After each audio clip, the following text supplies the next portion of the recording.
Welcome to this open forum. My name is Cisek, and Chrissie Parker will be with me today, and we're going to answer all your questions. We've got a sort of a clear setup, so I've got a lot of questions as well. But obviously, we want to have some input from you. So a couple of little things, a disclaimer. This webinar is going to be recorded and posted online on the Feng Shui Society YouTube channel. Got to be careful about and mindful of personal, privacy issues. The opinions expressed within the content of this forum are solely those of the experts, unless otherwise noted, and do not necessarily reflect the opinions, beliefs, and values of the Feng Shui Society, its members, website, or its affiliates. The information and suggestions presented are not intended to replace a one-on-one relationship with a qualified health care professional and are not intended as a medical advice. And kind of general framework, there are many Feng Shui schools and approaches, hence there's not necessarily consensus on different aspects of Feng Shui. So I might have one perspective on this and others can have another one, and that's why it's an open forum. So there's Chrissie and I here. We've got our websites. We put the information in the chat, the links. We'll show you that later. But the good news is that combined, we have over 50 years of knowledge, wisdom, and experience. I think we're good. Don't you agree, Chris? Yeah, I do. So we'll maybe tell you a bit about our approaches, how we work with Feng Shui later. But the format is any questions, all questions are welcome and valid, and that's how we're going to learn. Any questions whatsoever. If you have any visuals, you can share them via Zoom screen share or email them in real time. I might not be able to get them now, but we'll see how it works. And again, be mindful of personal privacy. If you've got any kind of sensitive questions, you can ask them at the end of the presentation of the forum once we stop filming. And then you can tell us a bit about the level of your experience. Are you beginner, intermediate, or professional? You can put that in the chat, with the chat function. And you can also say quickly where you're from. So that gives an idea. But when you ask a question, we can ask you that as well. So we've got a few questions. We'll kick in with a few questions straight away. And the first question comes actually from Jackie, who's here. And Chrissie, do you want to read the question? Can you see the screen? Yes, I can. Yes. I have a question regarding a client's home I'm currently advising on. She's having an extension built. The toilet for the downstairs and for the bathroom upstairs have ended up in the same sector, which is the southeast. My client has read that drains have an impact on wealth. That is, money going down the drain. What are your thoughts on the location of toilet/bathroom in the southeast? What elemental remedies would you suggest? I am mindful that there are lots of levels of Feng Shui going on, as flying stars could also be taken into consideration, and having a bathroom/toilet where there are bad stars would be a good thing. Hope this question brings up some debate about the location of the bathroom in that home and the remedies to use. So actually we have 3 questions, but we can start with those 2 in red. So Chrissie, over to you. Over to me, yes. Well, yes, it's been an age-old one, that, hasn't it? Money going down the drain in the southeast area. Of course, in ancient times, the southeast, if you had a toilet in it, it was probably very unsanitary and all that sort of thing. And of course, life today has very much changed. And as we know, the area that we're talking about, the southeast, is actually represented by the element of wood. And of course, when you have water in that area, bathroom, toilet, that can drain the wood because the wood needs the water. And this is representative of your wealth area. So you might say, well, it's taking all the wealth and it's all just disappearing. Hopefully, if there's enough light in, so first of all, I'm going to say that in situations like this, obviously the plans have been made. This is where it's going to be for the whole well-being of that site, where the plumbing is, how it's costed up. So there's no way that they're going to move where it is. That's a fixed thing. So this is how we say, well, what can we do to make it better? So first of all, we want to put some more wood in the area so that we can reinforce the wood.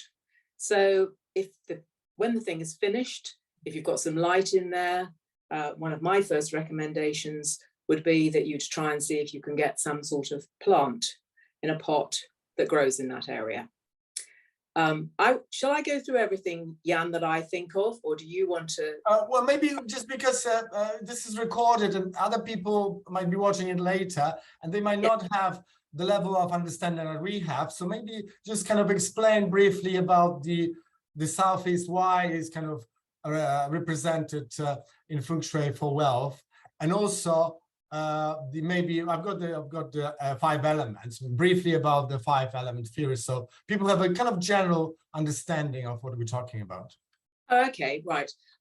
Well, the Southeast is, as I say, the area of wood. The bagua is a plan that we lay over a building, or we can lay it over a space, or an individual room. And the bagua is a set plan from ancient Chinese times, if you like. And it does contain different sectors that are different elements, or represented by different elements. We use the 5 elements, or we recognize the 5 elements, which are wood, fire, earth, metal, and water. And we have 9 areas. And in fact, there are 3 areas that are earth. Do you want me to go through all the different numbers? Well, just generally, because we're just focusing on one area. So maybe just generally. Okay, yes. So we've got 3 areas of earth. We have 2 areas of metal, 2 areas of wood, 1 of fire and 1 of water in the whole sector that has the whole area of the plan, which is 9 different squares.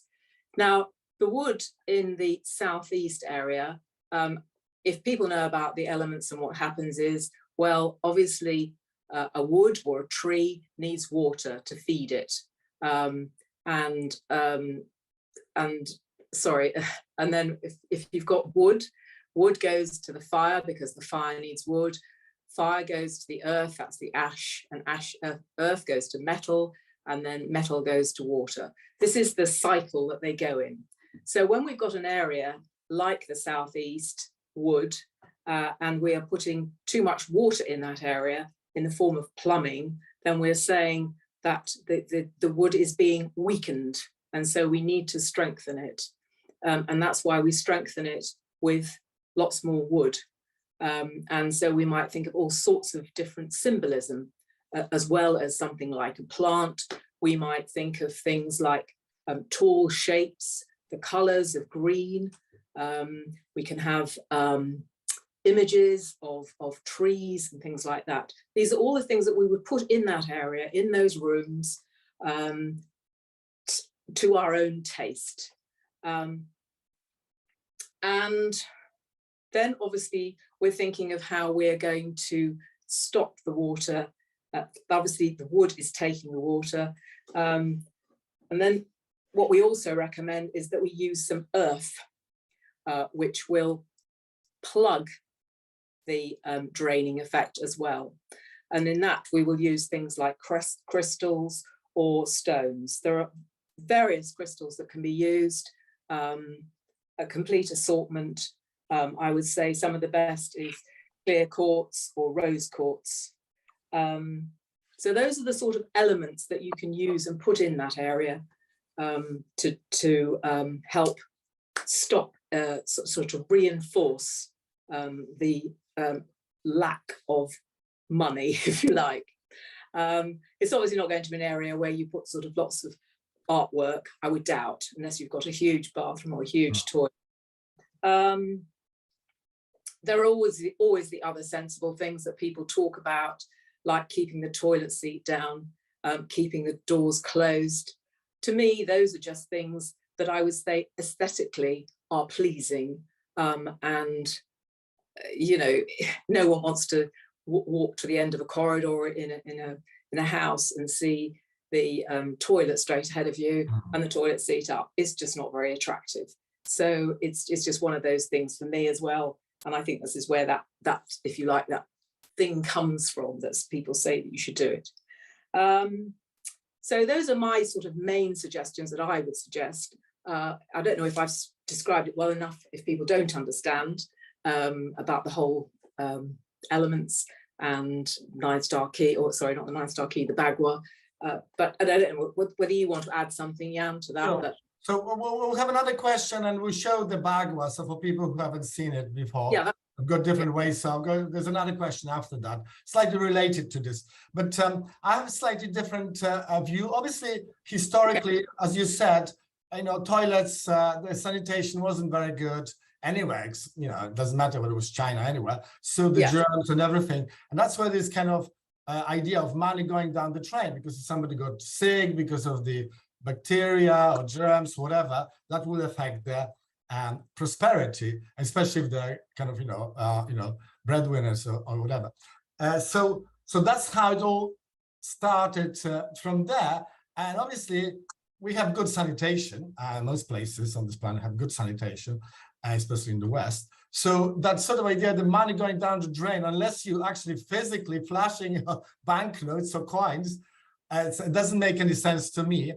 Plus, I'm sort of coming from a perspective of empowerment, and I don't want to be kind of influenced too much by the environment. I understand the impact of the environment, but I don't think toilet controls my finance. I do. So that's my personal view. Now, when it comes to clients, because they've read something, that opens another discussion. How do you deal with that sort of issues where there might be, which I call false problems or superstitions, or kind of dogmatic kind of perceptions about certain things?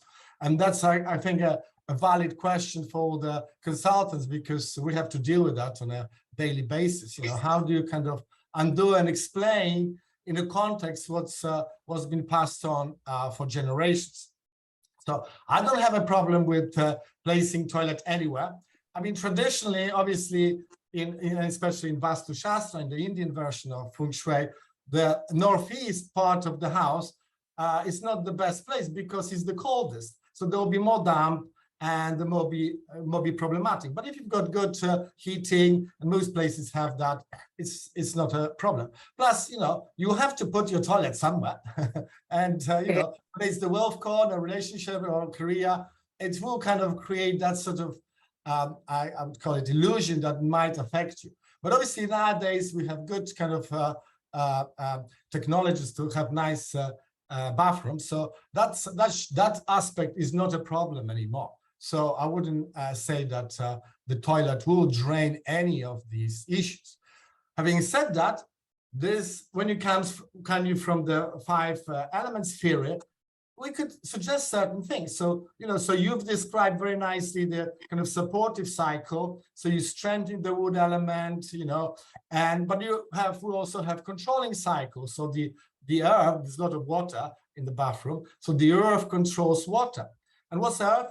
Well, terracotta, you know, tiles, anything to do with the earth, as already does. So the bathroom, most bathroom will have that naturally. They'll probably have tiles. And then you can add, you know, obviously colors. You added plants, you know, especially if there's a window. For me, the most important thing in bathrooms is ventilation. And quite often it's not very good. And unless you have a window, you can open it, you can ventilate. If there's no window, the ventilation is the biggest problem. So investing in a good ventilation, so there's no condensation of you know, moisture and so on, will definitely, it's a good idea. Yeah? So it kind of moves the whole energy. Also, you can look at other elements, and you see in 5 elements theory is very open to interpretation. Different schools have different ways. So a bit of fire can be good, but too much fire is bad, for example. Or a bit of metal is beneficial, but too much metal can be problematic. So it depends on the quality and the amount and the actual elements. So as you mentioned, plants, which is great, it's physical, and it has kind of outgrowing energy, but also you mentioned kind of symbolically, maybe pictures of nature. If I didn't have a window in my bathroom, and I don't, I have a big picture of a street in London. So kind of creates this image of an open space, creates this image of a window. So just open up my view. So you can do that kind of metaphorically, visually, but also physically as well. So so these sort of things you can do. And again, depends.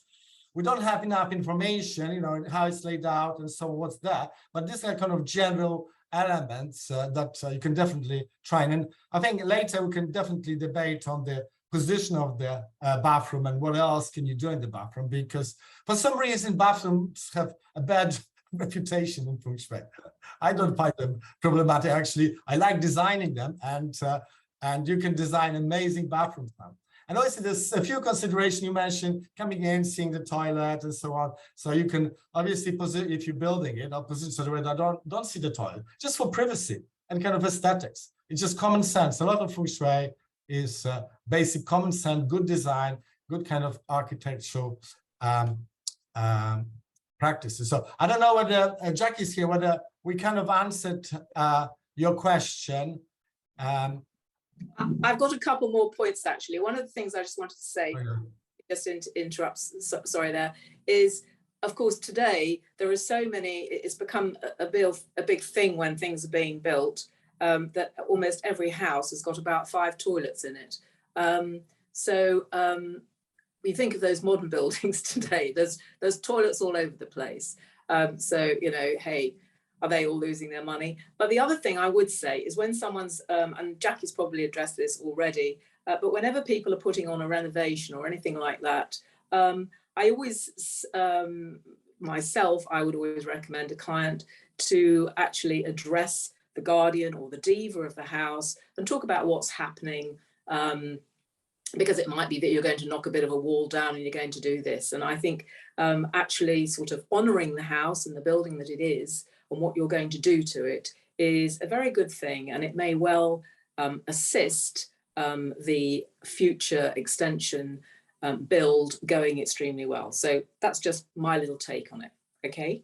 Yeah, that's a good point that you raised, because again, it's I practice holistic Feng Shui, where I focus on how you can enhance and empower people through the environment.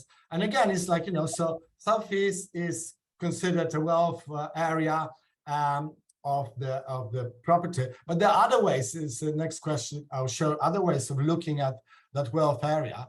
And if you kind of start with a negative kind of perception of a space, that kind of will prime you to all kinds of issues that might not be real. They're, and as I said, I call them false problems. And therefore, it's good to have a kind of balanced view to look at what's possible, what can you do, instead of kind of worrying too much that is going to drain your finances because you have a toilet, because somebody said so somewhere online. So, but we'll come back to the bathrooms and generally kind of give people ideas about that as well, because that's an interesting area, and a lot of people like to design them better and better now. But Jackie, do you, if you unmute yourself, you've got any questions or? No, you explained that great, and I agree with what Chrissie has said, and I like what you've said as well, Jan, because it's given another perspective on it all. So really good. Thank you very much. Okay, excellent. So the next question is slightly related and comes from Carol Hessian. And then she just sent this question. She couldn't come today, so she registered. So a question I have, a missing good fortune corner, but it does not get any real sunlight. So this is her, I think, personal case. Though I have plants, I do not grow to, they don't grow to any height. The wind also whips around that space. A wall either side open at the front. Kind of vague, but it's about wealth corner. So question is, how do I resolve to maintain a stable, fortunate area? So we can start generally with what to do in the wealth corners, and then we can go more deeply into issues to do with sunlight and plants and so on. So as you can see on the screen, there are 2 kind of ways of looking at this Bagua model. And so one perspective, traditional, coming from I Ching, an ancient China, southeast is the wealth, blessing, or prosperity area. So any part of your southeast property or house is that. But another perspective, a recent, maybe 20, 25 years old concept is that it's to do with your energy, where the door is, you know, the energy comes into your house through the door. So the wealth corner is the top left corner of the whole house, or the flat, or the bedroom, or any room, or even your desk. Yeah. So that's another perspective. One is kind of external, so where external influences, directions affect this whole idea. And the other one is more internal, your energy, whatever comes in inside, you decide more. So both are valid. And a lot of people use both at the same time. Sometimes they overlap. Obviously, if your house is facing north, they'll overlap, but sometimes they don't. You can use both, you can mix them, and I've done it several times. So let's start with sort of ideas for, you know, how do you maintain a stable, because the keyword question was stable, fortunate area. So she's got this idea that is missing. Again, I don't subscribe to this idea of missing area, because then it kind of implies that there's only one area of your home that has wealth in it, or energy of wealth. I believe that all those areas are within our space, and you can have it everywhere. Yeah. So you can also use it symbolically as well. So I've got a money plant, and it's not in the wealth corner, but it's working for me. It's in a different area, and that's my kind of wealth energy remedy, if you like. So, so there's different ways of doing it, but what would you say, Chrissie? Well, yes, I know what you're saying, but it is something that I know when we were training, we were sort of very aware that you could end up with this missing space, and certainly it might look a bit bleak. And I think more than anything, if Carol's got an area like that, or anybody has, you want to actually just make it look nice, even if it doesn't get much sunlight. I think I would make sure that I make it look a really nice space. And you can do that with perhaps using some sorts of plants that will grow there if they're small, using the color green, tall shapes, this sort of thing, and even, you know, wood. I think it's actually about making that part look beautiful, and not that you look out on it or you know that it's there and it's sort of bleak, horrid little corner that's your backyard or something. And there are a lot of houses that are built like that, terraced, that you do end up with that sort of space. And I think whatever, you should always try and make it look as nice as you can. And the other thing it was something I was told many, many years ago, that actually I would agree with you, Jan, that I do think the energy comes in everywhere. But I was often told, and I bet Carol will remember this because we trained together, that the money actually, we can also think of the money as coming in the helpful friends area, the area 6. So it can be also that if you're feeling that your wealth and blessings area is a little depleted for whatever reason, is actually make sure you put a few things extra in your helpful friends area, even with the intention that that is going to boost your money coming in.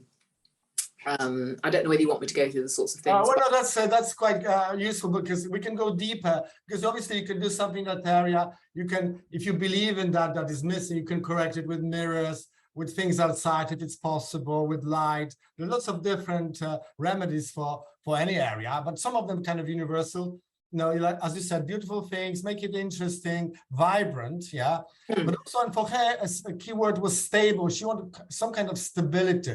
So maybe heavy sort of pots, if she had plants that can grow without much sunlight. There's a lot of plants that don't require much sunlight. Yeah. And other things that kind of give her that stability. But again, you've mentioned your helpful friends area, but also the family area, because that's wood as well. That's related to the wealth. So maybe there's something she could do that. And it sounds like she wants a kind of a more metaphoric remedy, because she used the word stable. So she wants that stability for finances. So she needs to figure out what's happening in her environment, maybe the whole place, not just one area, where she gets this feeling that her fortune or prosperity is not stable. So I think that would be useful question to and also she mentioned wind also whips around the space. So maybe that kind of you know, movement of wind kind of gives her this feeling of instability. Also, you know, you can grow very good climbers up in pots. She talks about there are walls either side, so she could actually put, you know, something like the evergreen jasmine, Tracheospermum, which is absolutely amazing. It grows like crazy. Yes. It's always big and green. It smells gorgeous in the summer. You know, that for me would be, if I've got a bit of a bare space like that, that's what I would put in a pot and put out there.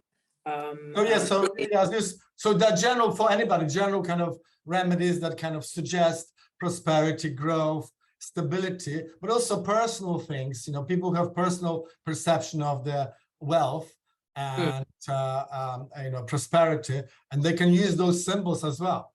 So they work very well. If we've got time, I'll tell you some stories from my practice how people use this. But I think key message for her was that yes, do whatever you need to do in that area, but also enhance the whole home that has that vibe of prosperity and that stability in some way or another. You know, maybe it's in the bedroom or other areas where she get that sense of, when she comes home, she get a sense of that her fortune is stable. So yeah, so that was interesting, and we kind of covered the back one now, so people can see. And there's lots of information on that, and it's a very neat model. People like it. I'll have some views on that later when we kind of finish today. Next question. It's an interesting one. Silver bullet remedy. So I'll read it because somebody sent it to me. Hi, Jan. I was wondering if you could recommend any Chinese Feng Shui shops that I could shop at in London. I'm having extreme money problems and also very poor health. I've heard Feng Shui bracelets can help. Could you please recommend anything and where do I go to shop? Is it Chinatown? Unfortunately, I live in, I just deleted where she said. People keep saying that how this bracelet has changed their lives and made them rich and sorted all health problems. I have sent you a picture, and this is the picture, and kind of regards. So so that's an interesting topic of what I would call kind of quick fixes. A lot of people, especially with complex problems, looking for quick fixes. What's your take on this, Chris? Oh, well, I'm not really into quick fixes, I have to admit. I think they're a sort of useful accessory sometimes, but I really would say that her home just needs someone to survey it, perhaps douse over it, even douse over the plans of her property, and just tell her what's going on there. It may well be that, you know, someone can do something remotely and actually shift something of the energy that's going on, and probably ask her a few more questions. They may, you know, we tend to, well, I've certainly been trained in, you know, lot of awareness of electromagnetic fields, like you were talking on it earlier, Jan, things like ventilation in bathrooms and places, so that, you know, you don't have mold growing, which again can be very poor for your health, and very much also geopathic stress, which you know, again, dowsing even remotely, we can suss that out, and actually it is possible to do something about it for people. So yes, I'm not saying don't go to Chinatown, and you know, there are lots of shops there, but all I would say is I don't think that would necessarily help the person. It might psychologically for a while, but I think there's perhaps something deeper going on in the home, because I think if you've got troubles in your body and whatever, I think it's usually something going on in your home and in the land. That's what I would say. Yeah, absolutely. So I completely agree. Actually, she phoned me, and she couldn't afford Feng Shui consultation, even, you know, she had only £10 and that was the bracelet. So that was her only solution for her very complex problem. So that's quite common. A lot of people with very complex problem looking for simple solutions, they do not exist. I explained to her that, you know, if this bracelet worked, you know, it wouldn't cost £10. I would pay 1 million for such a bracelet, you know, if it solves all your problems. so it's difficult in those situations where to start. But as you mentioned, health will be the first step, because if somebody is not healthy, then probably not going to resolve their financial problems. So I would start check for basic things like, you know, geopathic stress, electromagnetic radiation. Check, I mean, simple things like decluttering. It empowers people. People like more space. It creates new opportunities, kind of symbolically, and so on. But she was really plugged into this silver bullet solution. After I explained and talked to her, she still asked me, "Where do I get this bracelet?" So I don't think she's going to solve it. I think the thing is, you know, sometimes, you know, you just have to work at it yourself. And, you know, you talk about decluttering. And I often say to people that, you know, if you declutter a bit, so often you discover things that you actually already have that you didn't know you'd got, and stops you spending more money on something else. And it's a sort of cycle that people get into, that they're in a mess and they just keep spending more money. And they're thinking that the more money they spend on A, B, or C, it's going to help all their problems. So I think you're very right there, Jan. I would often say, you know, declutter something small, maybe. Yes. You know, that's what I'd say. But having said that, there are sometimes simple problems and there are simple solutions. Example, dirt electricity. You've got a very inexpensive meter. You can measure your dirt electricity, which is part of electrosmog spectrum. You measure how much dirt electricity you have. And if it's a lot, then you buy a little plug, little filter, you plug it in, and literally in nanoseconds, your problem's solved. So, but there are simple kind of problems which can be defined, measured, and then there will be a solution. But with complex problems, financial problems, health problems, and it depends, you know, she's been there for a long, long time. You know, so many issues that one thing, little bracelet, can't resolve. And also it can kind of set her on a false path, because then she'll always look for another bracelet, another little remedy that somebody promises that will make you rich or solve all your problems. And that's a bit of a danger in Feng Shui, that people kind of plug into this idea that all the life problems can be solved through little environmental changes. I'm not saying they can't, but you know, so next problem, and we'll come to your question. So, but anybody has any comments about this issue of clients trying to find kind of quick fixes for their big problems?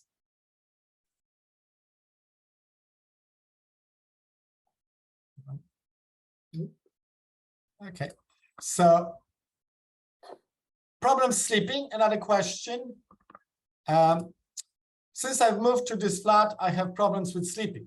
I've tried different positions for my bed, in my bedroom, but I haven't noticed any significant difference. What Feng Shui remedies can you recommend for this? Many thanks. Chris. Yes, okay. Well, I see you've put is that you've written that? Yes, so that's key things that I think, but is there anything else you want to start with? And we go through the list. Yes, I look a lot at that. Yeah, I agree with all the things that you've written down there, definitely, which I think don't help. And the number of people who do put their phone chargers on their bedside tables, or have, you know, electric cables running down alongside their beds, and things like that, and also sleeping with their heads very near to perhaps a power plug. It might even be just behind the bed head or something like that, and they don't realize. I know if you go and read, you know, with an electromagnetic, with a meter, you can show people what's happening there. I think it's one of those things that I know you might have moved beds, moved to a different bedroom or whatever, but you might find you're actually still near a plug. That's what I would say. So that's why I would really look at all those things. Definitely, I agree all of the things that you've written down there.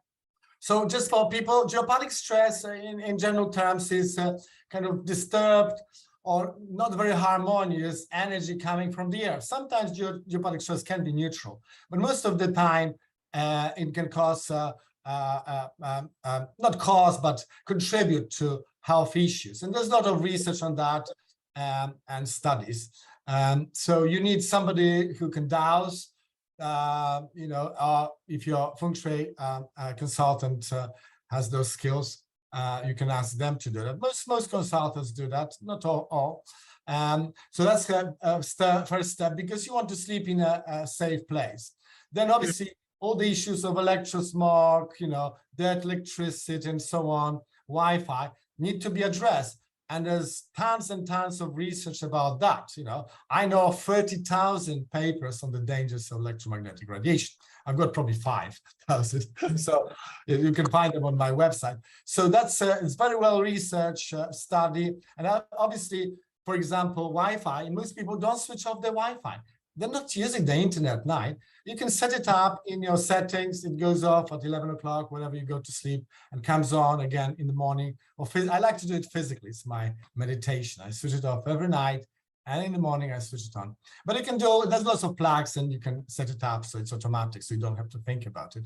But research suggests that having that sort of radiation around you, even if you sleep in total darkness, which is very important for melatonin production. So in order to sleep, you need darkness. And any light, even one photon of light, can disturb your melatonin production, which is, so total darkness, if you can, you get one of those masks, and that can help a lot of people with the sleep problems. But even if you sleep in total darkness and you have radiation, your body senses there's radiation, and light has electromagnetic spectrum. So your body thinks, oh, there's light. And then melatonin doesn't work and you don't fall asleep. And from my studies, I think bedroom and how you sleep is the most important thing in Feng Shui. All the problems probably start from there, because if you don't sleep well, your health at some point will be affected in different ways. And deep sleep especially. A lot of people sleep, but they don't go into deep sleep, which is kind of holy grail of medicine, because during deep sleep, which is a very short period of time, your sleep is 90-minute cycles, and the middle part is kind of deep sleep, and you can have 5 cycles in the night. Deep sleep, during the deep sleep, you rejuvenate, your DNA is replicating. It's a magical time, and in many cultures, there's a lot of writing, but now there's a lot of supporting evidence for that. So why foam mattress? Because any metal around you will amplify electromagnetic radiation. So obviously you can control it in your home to some extent, but your neighbors might have a Wi-Fi. You might have strong 5G mobile masts nearby that kind of affects your home. So the less metal around you, so no metal beds and foam mattresses, you remove as much metal as possible, then there is less kind of attracting element for this electromagnetic stress. So solid headboard, so you feel secure, protected. We want to have that as well.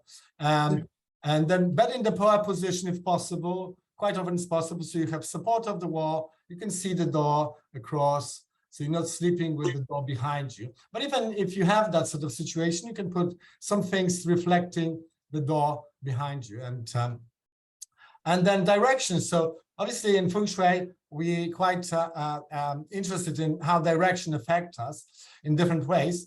But the only kind of supporting evidence for direction I found is to do with the north direction. So they've studied animals, and they noticed that not all animals, but a lot of animals can align themselves north-south, so with the head towards north, because it kind of align themselves with the magnetic field of the earth. And that kind of makes sense, yeah? And in many cultures, that's kind of folk remedy for all kinds of problems. So if it's possible, you could sleep with your head towards north and all the other things are sorted out. That's probably a good setup. But a lot of people try different directions according to their horoscopes and so on.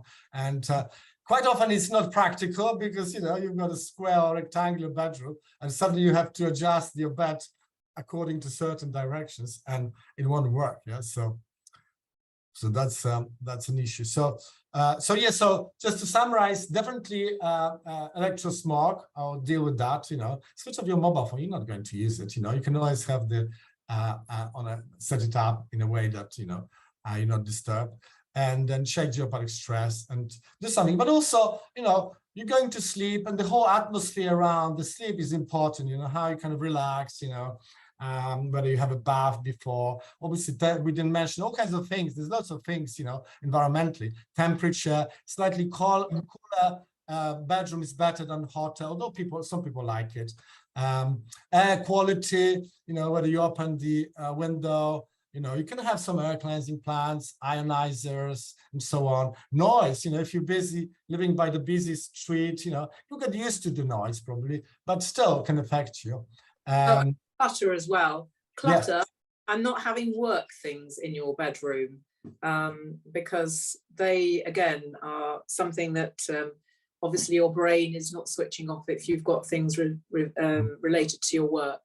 But I do think clutter as well. If you have a lot of clutter around, clothes around, books or stuff, I do think keep the bedroom as clear as possible if you can.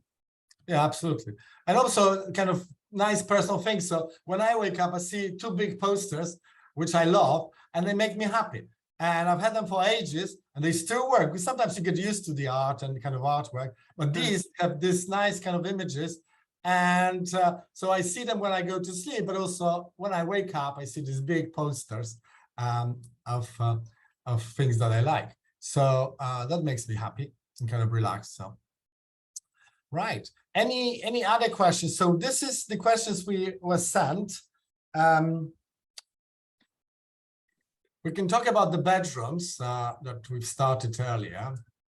Or if you've got any questions, anybody, this is a good time. You can either say them and unmute yourself or write them in the chat, please.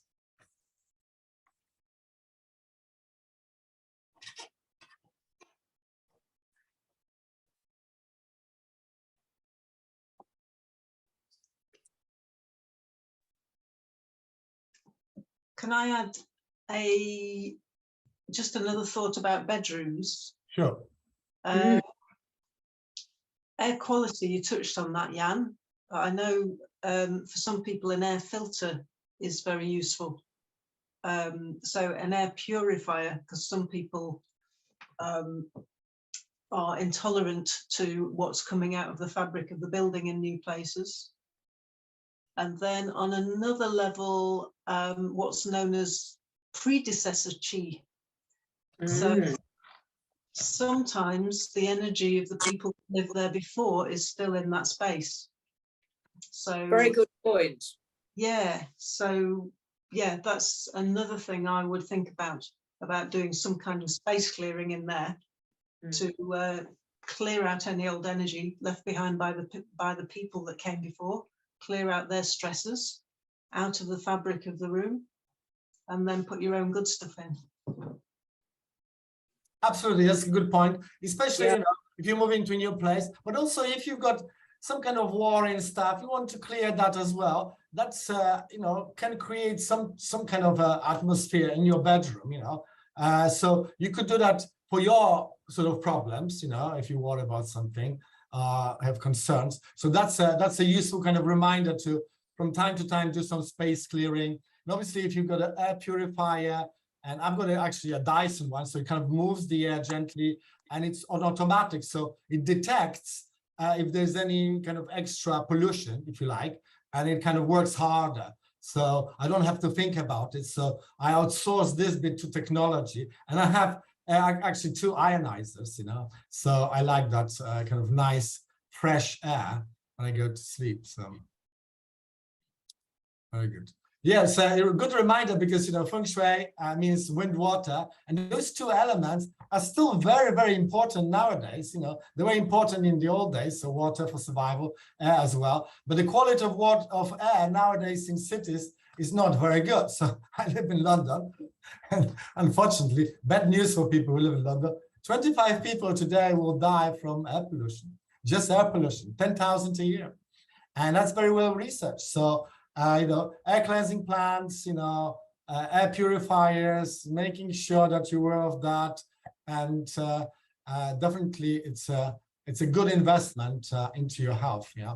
But also the quality of water. So I like to have a bath before I go to sleep, and it relaxes me, but also grounds you. So the grounding effect is well researched as well. So when you grounded, when you walk barefoot on grass or beach or wet surfaces, you kind of naturally grounded, and kind of that relaxes you, reduces inflammation, and so on. So having a bath, or long shower, it kind of grounds you, and then you can add some Epsom salts into the water, and that again kind of distresses you, because when we stress, we lose magnesium from our bodies. So the easiest way to absorb magnesium is just add it to your bath, yeah. So actually, I have two baths. I have to admit, I have bath in the morning and bath in the evening. What a clean fellow! I do remember, actually, Jan, you were talking also recently about a client, and one of the things that she was suffering from poor sleep, and not drying your hair at night. Not washing your hair at night and drying it at night, because using a hairdryer before you go to bed is not a particularly good idea, not conducive towards restful sleep. Yeah, that was an interesting case. Again, it was a complex issue, because she had problems, all kinds of problems, but actually solution was very simple. The cause was very simple. She would dry her hair before she would go to sleep, and she couldn't sleep.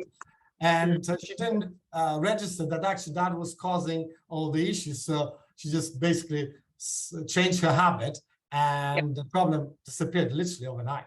So people not aware. Some people can be electrosensitive to specific frequencies.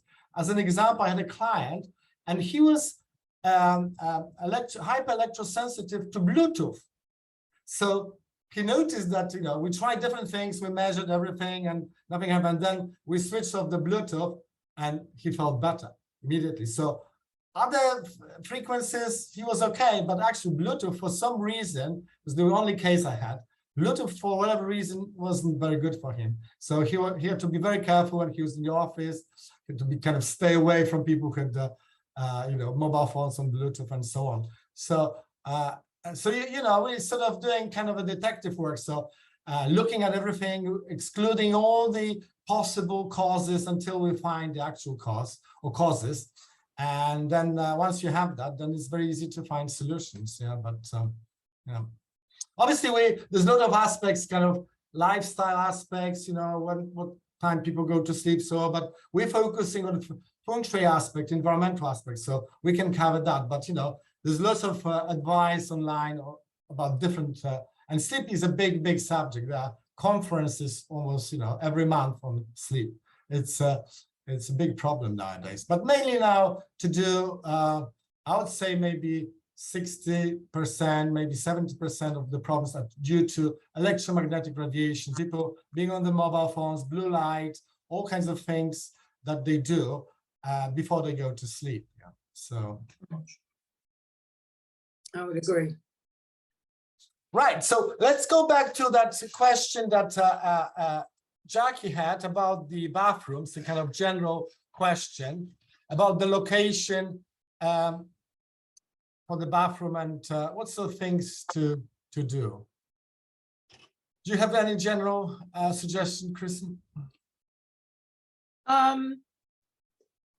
Not particularly, but I think, like I've said about the decor, I think if you can include, if you can, I know some bathrooms are all completely tiled and things like that, but actually if you can have a piece of artwork, it could be a poster or something in your bathroom, I think it's quite a good idea. I think it's quite nice because it is a room where you are refreshing yourself and nourishing yourself as well, really. So I think it's really important that actually, just like going into your bedroom should feel like a sacred space, I think going into a bathroom should feel quite a treat. You know, the temperature should be right, the lighting should be right. I've been to 1 or 2 properties with clients where the bathroom is almost their sort of little afterthought, and it is just a square box with tiles, and it's quite bleak. And I've always say to people about a lot of things, think how things make you feel. And so when I imagine myself and think, well, I imagine myself thinking, I really wouldn't want to be in here for very long. I probably might just clean my teeth and wash my face. But apart from that, I don't want to spend lots of time in here. And I think you should try and make your bathroom with, you know, using the elements that you can in the areas that they are. So if, for example, your bathroom's in a fire area, you know, you use a few, you know, red, bright yellow colors, shapes and things like that, you know, make it look quite exciting and a nurturing sort of area to be. Yes, so I love designing bathrooms, and over the years, I think I've cracked it, and I kind of figure out what's an ideal bathroom. And a lot of research suggests now that bathroom are actually very important for people. People spend more and more money on the bathrooms, and it's a big selling point, you know, when people trade their properties. So if you've got a window, great, especially with a nice view. So you can get some light, you can position your bath, you know, accordingly. So maybe when you're lying in your bath, if you have a bath, you know, you can see something outside, yeah? So what you see when you're coming into the bath is important. So I would ideally, if I was designing ideal baths, I would see a bath. Immediately you feel relaxed, especially if it's a nice bath, yeah, and a window. Then I would probably hide on the side the toilet, or have it separate. So that gives you that privacy, especially if you're sharing it, family or partners. So that's a useful kind of tip. And obviously you're limited with the plumbing and so on. But you know, if you've got a lot of resources, you can create anything. And so your idea, Chrissie, that you make it interesting, you know, vibrant, it's a very good way to kind of remedy this idea that bathrooms are kind of problematic in a way. So the more positive you feel about the space, the more kind of negative it might have, if you believe in that sort of things. Mirrors, obviously, big mirrors, expand the space. Most bathrooms are small. So also, as you said, artwork, posters that can expand space. I've designed bathroom when we had the whole wall was a photographic wallpaper of a seaside or meadow or whatever people like, you know. And now, you know, photographic wallpapers are very inexpensive. You can print anything you like. You can have one wall, you can have the whole thing around, you know, and the waterproof and so on. It's a beautiful way to kind of create extra space, especially if you don't have a window. What else? So mirrors. Obviously, you can spend a lot of money on the actual toilets. They're not that expensive. You know, you probably have heard of those Japanese toilets where they measure your temperature, do all kinds of amazing things, and you know, they're not that expensive. You know, you can spend, you know, a couple of thousand and you have amazing time. I've seen them, and they're probably worth the money. So people spend on that as well. And really towels. I always say, you know, treat yourself to really nice towels. And, you know, if you want to introduce an element somewhere and you're thinking, well, the walls are white, they are white. Well, you can introduce an element with a different colored towel or whatever. It's just, well, think of that feeling when you go to a really nice hotel, if you get that opportunity. One of the things you like is the fact that you walk in there and there's a pile of, or a few really nice towels. I think that's a huge thing. Don't make your towels look like a bit of an afterthought. Yes, I completely agree. And like you say, you know, energizing colors, kind of bright colors, kind of, because a lot of people go for kind of boring colors and kind of neutral, and they don't do anything for the space. Yeah, so reds, pinks, anything kind of vibrant, you can change it. You know, this Pantone has this idea of every year they have different colors, so you can just change every year the towels. I change towels every year actually, and different kind of designs and fun things. So kind of make it interesting, and especially if you've got a nice bath and you want to spend some time. I've got books You know, I was thinking of getting a little television, but I can read things and iPad as well when I'm having a bath. But so yes, so put some energy into that and make it interesting. Plus, if you don't, you know, just little pictures, fun things, anything kind of energizing will do the trick. You know, it doesn't have to cost a lot of money. Actually, a couple of things that we shouldn't have really. So mirrored tiles, big no-no in Feng Shui because they kind of dissect your energy. And cabinets that kind of have the split in the middle. Very, very common. It's not nice to see yourself kind of split in the middle, yeah? Or those ones that kind of overlap and then kind of your image is even split. So this is one of those cabinets Picasso had. That's why he had this idea about painting faces in a kind of distorted way, you know, because he had a mirrored cabinet like that. So he made a lot of money out of that, but for most people, not a good idea. I suggest big mirrors. If you've got a lot of square things, because most people have tiles, I would prefer a round mirror, a big round mirror if you've got space. So octagonal mirrors are also very nice. So create other sort of shapes that make it more interesting. And so obviously they're not asked to the bathroom with a toilet, but some people have obviously separate toilets, you know, and that's, we can do other things as well, kind of energizing colors and interesting things, you know, you can hang pictures and so on to change the energy basically. So what you're doing is you're changing the energy for better. So more uplifting, because again, the energy from the 5 elements kind of going down, water is going down, so you want to uplift it. So as I said, plants, anything moving up, lights, etc., will help with balancing this space. But and one of my favorite plants in the bathroom, and I always have one in, but they're always different because when they've run their lease of life with me, are orchids. oh, really? Orchids today are so beautiful. They don't need masses of light. They don't really need tons of attention, but there are so many beautiful ones. So you can ring the changes with them. And I find them a sort of great way of introducing that sort of bit of fun into the bathroom in a plant, as opposed to perhaps just having a green leaf plant. So just a little tip. Yeah, excellent. No, there's a lot of sort of air cleansing plants, and you can find them online.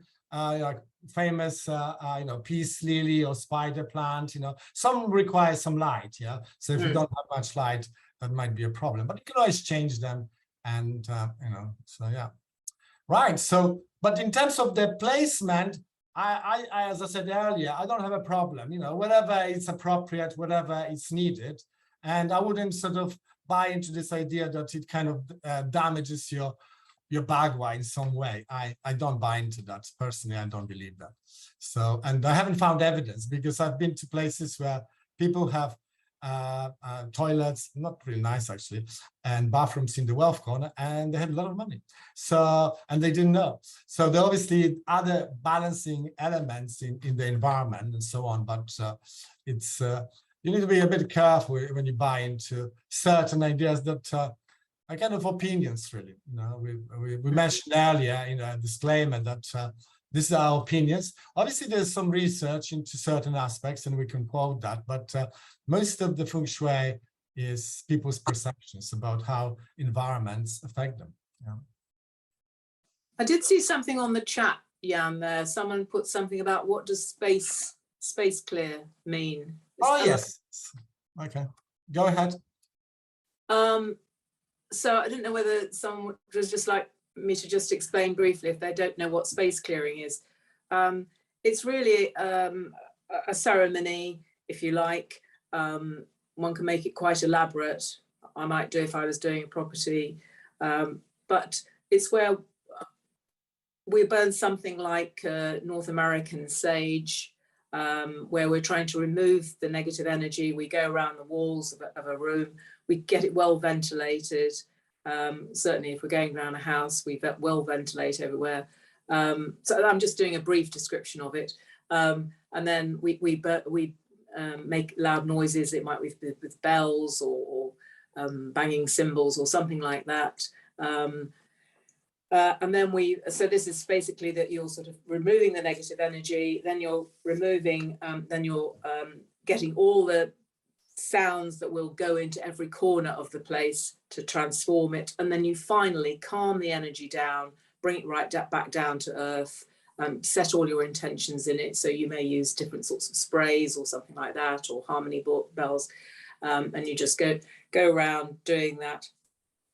And it's one of those things that a lot of people have done, often if they've moved into new property. It's quite nice so that people before might have been very nice people, but you're actually removing any energy there that has been soaked, if you like, in by the walls or the property, and you're leaving yourselves with a blank canvas to put your new energy in. You might also do it if you've had some illness in a particular room. I remember doing one here where we'd had a break-in into one of our rooms, and the first thing I did that morning was to whip round and do a space clear to get rid of the energy of the intruder and that feeling that our space had been invaded.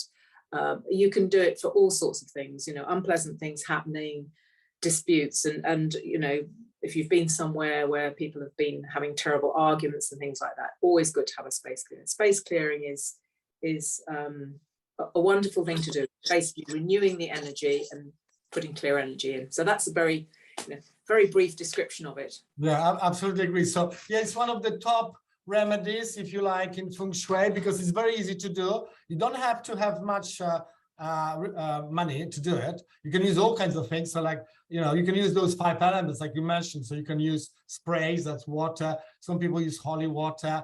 Then you can use plants, wood element, and so on, fire, candles. I'm not really for candles because of the air pollution. And I measured how much air pollution one candle makes. So I'm not, but I use fire. So I don't know if you can see at back, there's a little plasma ball. So that's fire energy, and it kind of creates a plasma field around it. So there's lots of different ways of having fire element cleansing as such without using candles, if you like. Yeah, from time to time I would use it. Yeah, I use smudge stick, you know, sage, all kinds of herbal things that you can burn, and in many cultures they have that. Then, you know, earth element, crystals, you know, you need to be mindful that you need to cleanse them because they kind of absorb the energy and can magnify. So if a lot of negativity happens around them, if you like, then they can magnify it. So you need to cleanse them under running water and maybe dry it in the sun, and then metal, wind chimes and so on, sound,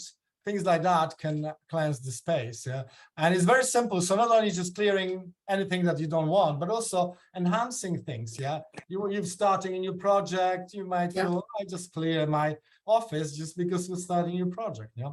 Or you need more work or something else. It creates a change. Basically, it moderates the energy. There is actually a scientific word for it. It's called space conditioning. Space clearing is space conditioning. And there's a couple of quantum physicists who wrote a book about it. And they tried to measure it with all kinds of things. So most cultures have that, and we feel better. But basically, we're all doing space clearing, just tidying up, cleaning. But space clearing from Feng Shui is kind of intentional. So you have an intention, why you're doing it, what's the purpose, and how you're doing it. But it doesn't matter how, it's more why, you know, and doing it. And it could take, you know, 5 minutes. So I've got like here, I've got 2 space clearing needs. So like, if you want to get them to this Australian bushflower one, and there is this one's quite nice actually. It's from Finland, sacred space. But if you Google, you'll find lots of remedies. You can make them your own. You know, you don't have to buy them. You can buy some essential oils, a few drops, get a little sprayer, and you feel different immediately. And I see you spray your aura as well, so it's quite nice. Yeah. Rahim has just put a message saying frankincense. Yes, I always use a bit of nitrogy, which is one of my favorite ones. Well, I'll always use that if I'm. Yeah, it's one of the top essential oils. You know, if you've heard of Neil's Yard Remedies, that's the #1 seller. They put frankincense to everything. Yeah. No, a bit too much for my taste, but yes. Oh yeah. So it's quite strong smell, so you need to be careful. But you have literally millions of ways of space clearing. But and you can do it with your mind. You prayers, you know, people chant, you know, singing, putting some nice music, you know, calming music, energizing music. So and people have been doing it, all the time. But I think the key thing is the intention, and kind of works better. The quality is more important than the quantity. Is if you do it kind of mindfully, with the right intention, it works immediately. So I've in my practice, it's the first remedy for selling a place. The space clearing. Oh, absolutely. Yeah. And actually, I know a lot of therapists who always space clear their room with their masseurs or whatever. They will always space clear their room after each client, because obviously people leave their energy behind and they want to make it nice. So yeah, I think it's great. Yeah, absolutely. Yeah. And as we said, bedroom, you just want clear space, from time to time, just space clear that. So we're doing very well. Any other questions? Can you make your own matchsticks from herbs like rosemary? Yes, absolutely. So traditionally, matchstick is from sage. So you can grow your sage. I grow some sage outside, and from dry leaves you can make it. You can buy it. It's easier. But different herbs will have different properties. You can read about them, and whatever kind of attracts you. But in herbology, there's a very interesting principle that whatever herb you need is already in your garden, if you have a garden. And it's quite spooky. Then sometimes you have a problem and you find, like Chrissie said, you do space clearing and you find something that you need, because you had it already. So that kind of intention to do something about it will open up a whole range of possibilities for you. And but if you want to look for things, there will be lots of lists of different ways of doing your own kind of smudging things. But yes. Okay. So I think any other questions you want to ask or comment? Because this is a time where we can open to everybody. You can make any comments or learnings or next steps. We're interested what you got out of this session, because this is the first session we're doing, and there'll be other consultants doing it. So next time will be somebody else. And we've got some dates which we published in the chat. So next one is 2nd of November, always on Wednesday in the evening, and 7th of December. And we'll publicize that on our website, on the Feng Shui Society / Feng Shui webinars. You can find it. And we've recorded it. We'll publish that for people to view it later. We might add some resources and some of the questions. So it's a resource for others to learn about Feng Shui in different ways. Yeah. So, any comments or takeaways, anything that you would do? Yes, Joy? I had a question in the chat. Do you have any experience of people with smartphones switching off their Wi-Fi at night and losing their automatic settings? Yes, so that's an issue.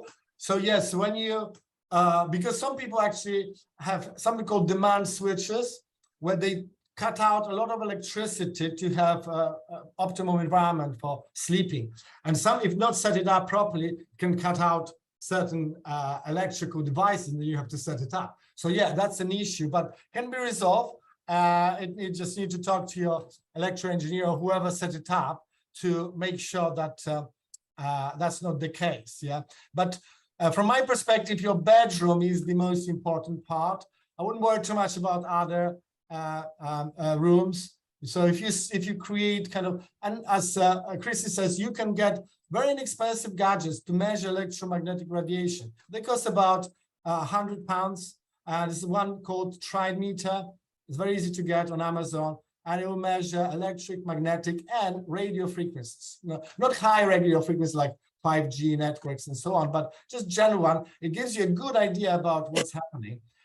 You might need to get a device to check for dirty electricity, which you plug it into your electrical circuit, and you see how much dirty electricity is different frequencies overlapping in your electrical circuits.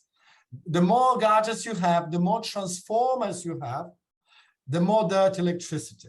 Plus, if your electrical cables are not done properly for whatever reason, that can increase dirty electricity. And I've been to houses where the levels were 200, sometimes 300 times over the limit. There are certain limits that I kind of recommended. So because the house has become more wired than ever. So yes, that could be an issue. But doing other little things, reducing metal in the environment, foam mattresses, etc., will reduce how much your bed space can absorb or attract that sort of electromagnetic radiation. I definitely not recommending smart meters. There's a lot of research on them, and they're problematic, definitely. People become hyper electrosensitive. We're all electrosensitive because remember, your body runs on electricity. Even chemical reactions in your body are electrical in nature. We are electrical beings. So any electrical fields will affect us. And as I said earlier, there's tons and tons of research how electromagnetic radiation affects our health. So on my list of all the things in Feng Shui, electrosmog is number one now. Then it's probably geopathic stress for health reasons and all the other things in that sort of order.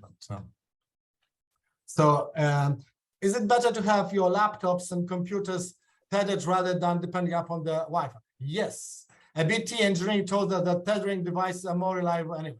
Correct. So I've got my computer wired. I've got Wi-Fi. I switch it off. Yeah. But I use laptops and so on, so I need it. Yeah.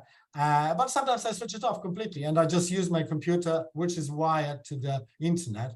You could wire, a lot of people, especially hyper electrosensitive people, wired everything. They have everything because they're so sensitive.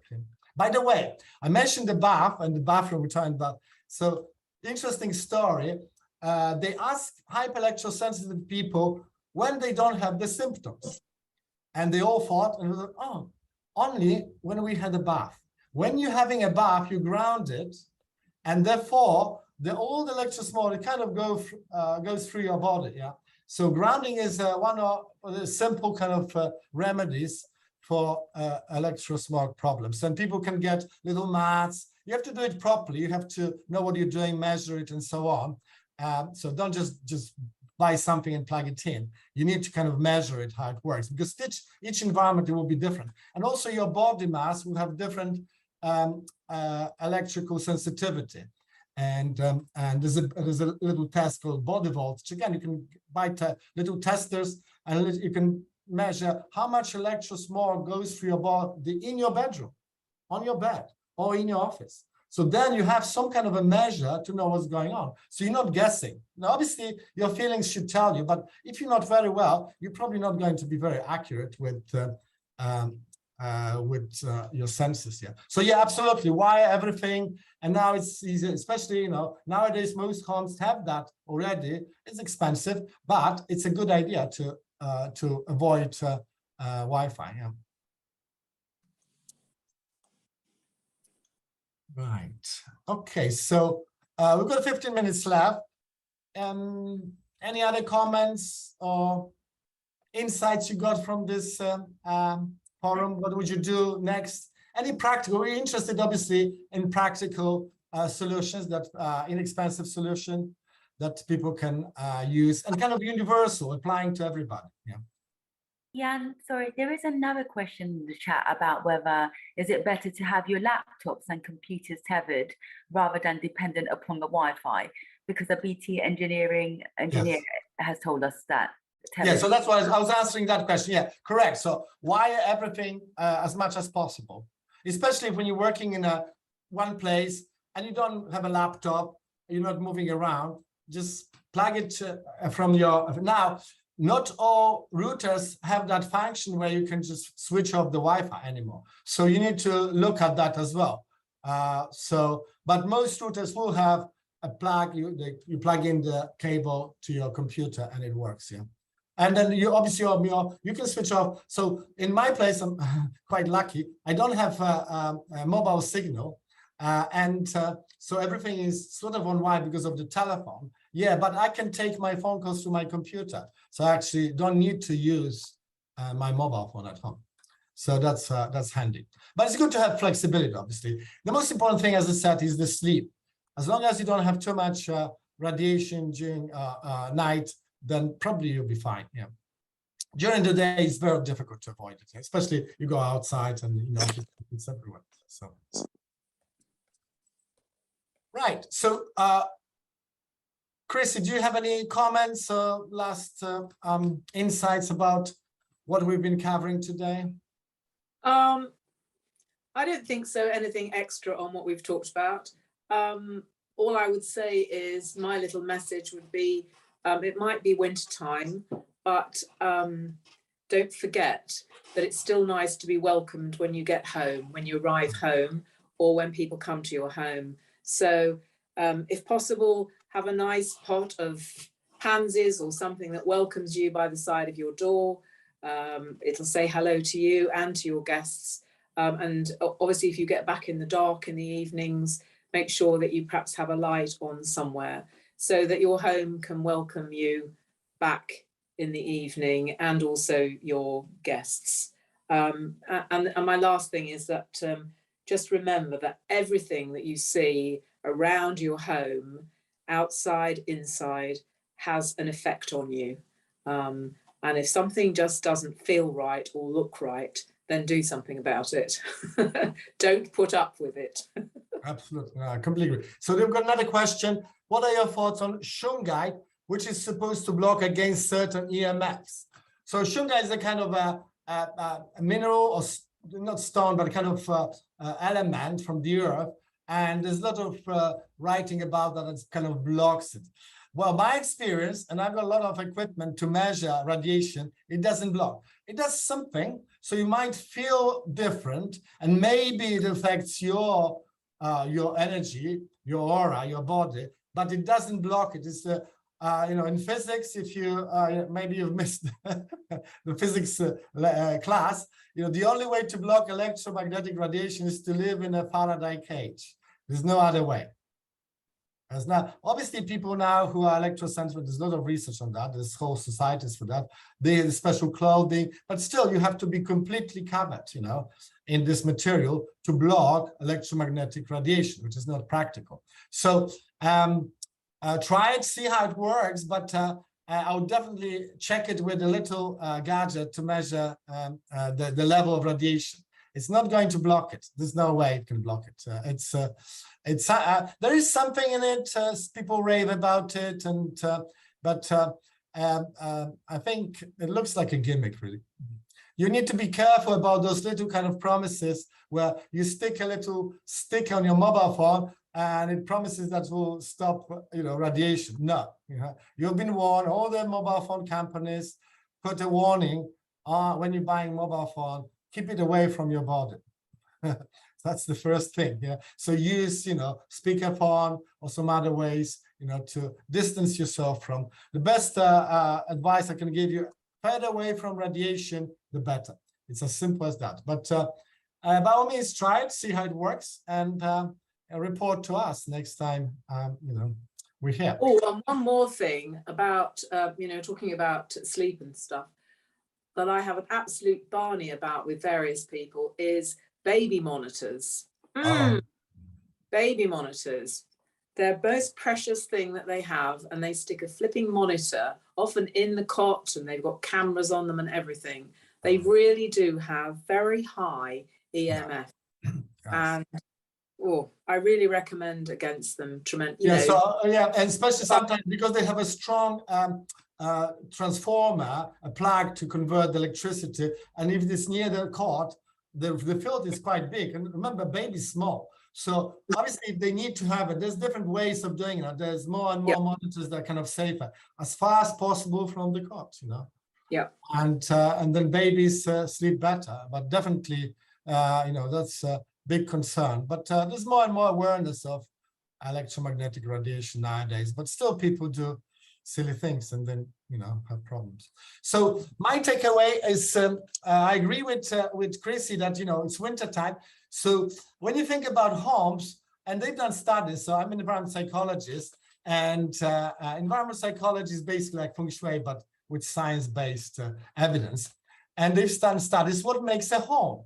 And if I ask you now, give me a few adjectives about what makes a kind of a nice home, an ideal home. You come up with all kinds of things, but one of the top might be warmth. When people go to people's homes and there's certain warmth, whether it's colors or just physical temperature, people feel at home. We associate certain sensations with kind of homes, yeah? So make your home warm. Obviously nowadays problems with electricity and power supply and prices, so on. But you can do it in different ways with warm colors, cushions, everything else. The first impression is kind of nice and warm, yeah, and very inviting. So definitely that's a good idea. Another kind of general comment from today, and that kind of relates to how we do Feng Shui, how we look at different ways. So there's a lot of evidence for certain aspects of Feng Shui. Feng Shui is not a science, you know. I would sort of say maybe 10, 20, maybe 30% of Feng Shui claims can be validated with some other research, especially from environmental psychology. But it's more of an art, more of a philosophy, a lot of concepts in Feng Shui, like yin and yang is a concept, Bagua is a concept, even Qi is a concept, you know, because we don't know really what it is. So lots of concept, and a lot of people who just started, they think it's a fact. It's not a fact. I distinguish between facts and opinions. So, for example, I don't know, Paris is the capital of France. It's a fact today. In the future, it might change, but today, Paris is the capital of France. Berlin is not the capital of France. So we can agree on that, yeah? H2O is a chemical formula for water, yeah? But, you know, Paris is the capital of France, but a lot of people think Paris is romantic. I think that some parts of Paris are romantic. Not all Paris is romantic to me. That's my opinion. And the same with Feng Shui. You need to be very careful not to get confused about facts and opinion. Most of the things that you read about Feng Shui are people's opinion, people's interpretation of how things work. And sometimes it works. I'm not saying it doesn't work. Sometimes it doesn't make sense because they didn't explain it properly. But if there is very good. A lot of things could be validated with just basic common sense. So do you need research about, you know, clutter clearing? I don't think so. It's just so obvious, yeah. So you need to be careful not to kind of fall into this category of give yourself false problems. So I believe in Bagua that there is this, but it's in a conceptual world. I don't believe there is such a thing. I believe there is a representation of that idea of wealth and prosperity, and that can be assigned to a space, southeast, or the top corner of the property, or anywhere in your environment. So I've got kind of, you know, prosperity kind of symbols or images all over the place. You know, I don't just get stuck in one area. I just don't want that area to control my life. Yeah, the same with toilets. We're talking about. You know, people think that the toilet lid controls their, you know, finances. No, you do. So that's my kind of general comment about how Feng Shui works. That's where I come from. I come from holistic approach, where I do believe that environments, Feng Shui, everything else affects you physically, emotionally, mentally, and spiritually. And there's research for that, you know. So that's where I'm from. I don't know, what's your approach to Feng Shui, Chrissie? I would very much agree with you, Jan. I don't get hung up on certain things. I think a lot of it I use as a guide, and some things are quite funny how they work out when you're using the Bagua in people's homes and in your own home. And you often think, well, isn't that an amazing coincidence? But I do think that it is really just being tremendously mindful all the time about all the areas of your life which are covered under the Bagua, or all the various aspects that make up your life, of really trying to keep them in balance. And maybe, and with the symbolism, if you like, those give us little reminders that you know, we can keep on an even keel. you can go into a house and see, you know, symbolism that's all the way through just one sort of thing. And you're thinking, well, this is why this is all a bit uneven and this person's got certain issues, because those are the things that they're focusing on or seeing every day. And so I think it's very important that you use that and you use the expression holistic. I agree with you as well. I think it's everything. It's how people think and feel. It's how you feel. When people say, you know, what about that? I often say, well, how does it make you feel?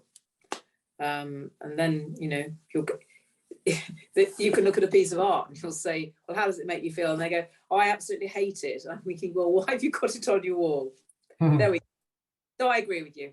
Absolutely. Yeah, I agree too with the using our feelings, how we react to certain things in our environment. It's a good measure. And it's also, you can back it up with common sense. Doesn't make sense, you know, and then you can do some research to see if it's valid, yeah, and experiment, you know, so before you spend any big money on certain remedies. Absolutely. So that was great. Thank you very much. So we're going to stop recording now. And then if anybody